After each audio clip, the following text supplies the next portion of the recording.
بسم اللہ الرحمن الرحیم۔ حضرت ابن عباس رضی اللہ تعالیٰ عنہ بیان کرتے ہیں، ایک روز میں رسول اللہ صلی اللہ علیہ وآلہ وسلم کے پیچھے سواری پر بیٹھا ہوا تھا۔ آپ صلی اللہ علیہ وآلہ وسلم نے فرمایا، لڑکے، تو اللہ کے احکام کی حفاظت کر، اللہ تیری حفاظت فرمائے گا۔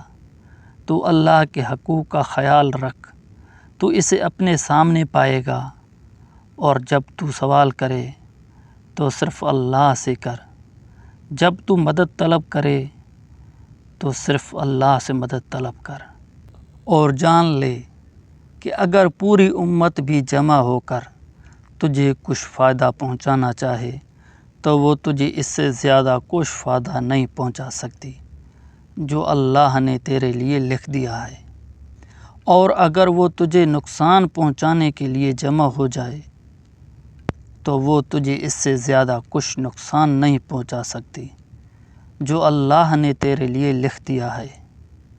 قلم اٹھا لیے گئے اور صحیفے خشک ہو گئے۔